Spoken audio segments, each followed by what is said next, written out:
My name is Cornelia Funke, or as my son would pronounce it, Funk, which because he thinks that sounds much cooler, which in a funny way means spark, so relates to this exhibit. I am a storyteller and an illustrator. I'm so thrilled to be at ESMoA. This is a new adventure, and I had many creative adventures in my life, but this is really a new one. And I am very excited about this and very grateful to the museum that they do it. Well, it came along as probably many things in Los Angeles happen. It happened at a party. And as I'm not a party girl, it was quite a strange, fatal coincidence that I was at that party, because a friend of mine, Florian von Donnersmarck, the director, had said to me, Cornelia, I promise it's not one of the boring parties you don't like to go to. It will be more like an artist's, meeting, like a salon. And I said, okay. So I went there. And it was a wonderful evening about a famous German photographer, Thomas Demand. And at the end of the evening, Florian came to me and said, so whom do you have to meet tonight? And I said, tell me. And he said, I think you have to meet Matthew Cullen. He still cannot explain why he said that, but he introduced me to Matt, who is one of the owners of Mirrorworld Studios. And when I met him, he told me he has this studio that goes unusual ways when it comes to storytelling and visual interpretations. And I was thrilled when he said to me, would you like to look at it? Yeah, we just immediately hit it off. I mean, I think anybody that meets Cornelia hits it off. She just has a pretty, it's a one-of-a-kind like energy. And you're immediately drawn to her. So when I came to Mirrorworld, I, for the first time in my long writer's life, saw the chance to have readers really see what I have in my head. And that finally I had found the artists who can express that. I love to call them my eyes by now, and I think that's what they are for me. So I'm Andy Merkin. I'm the head of special projects and transmedia at Rahta Studios, and my role is to oversee storytelling projects that maybe don't have a traditionally defined method or approach to doing them. So it's everything from applying stories to apps, to installations, to the unknown, hey, wouldn't it be cool if we type stories that we do.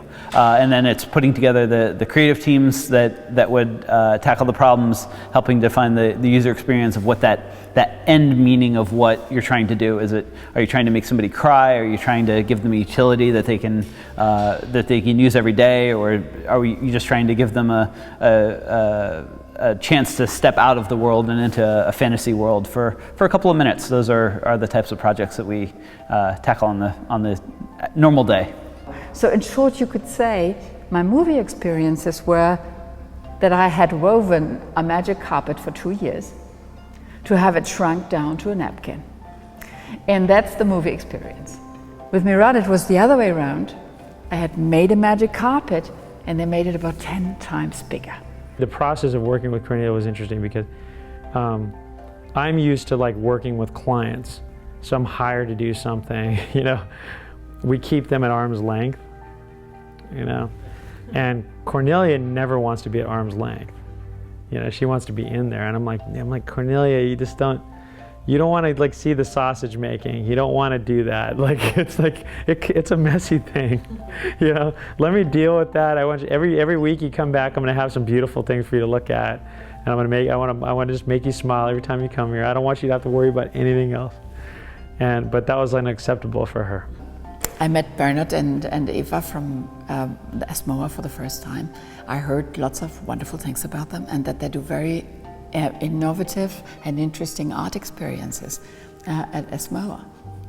So I drove down here, and I think at that time, I think the first exhibit I saw here was the street art exhibit, which just wanted me to move in here and stay a few years in this hall and just look at everything. And I had never seen street art be presented like that, and I was utterly enchanted. And when you then suddenly hear, Cornelia, actually we would like to work about your books and inspiration and collaboration with Rahta, I thought, oh my God.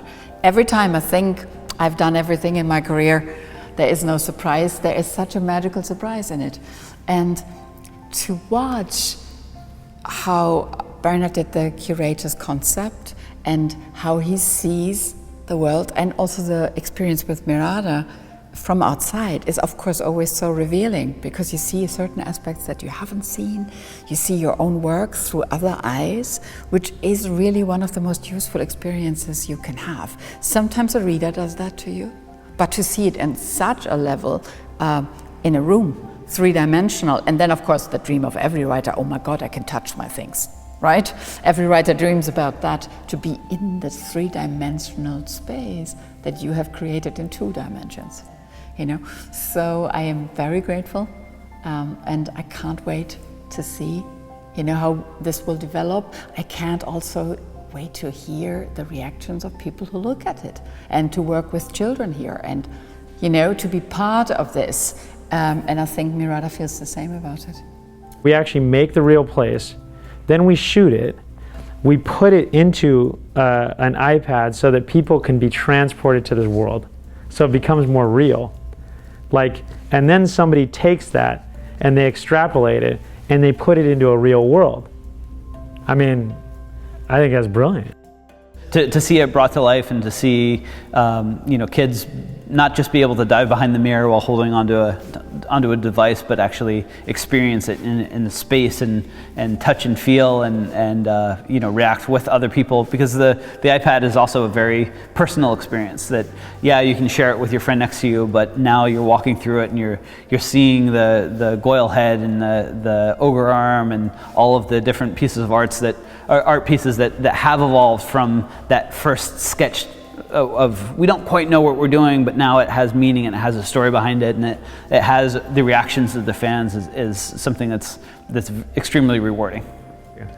And so in a way, we're all a part of bringing Cornelia's imagination, you know, into a place where people can touch it. So that was really amazing for me in going to the ESMoA exhibit, is just being able to see it in a physical space, in a real space, and imagine that I was really there in these places. I mean, it's just a treat, you know, it's just really, really amazing. You know, what a wonderful adventure.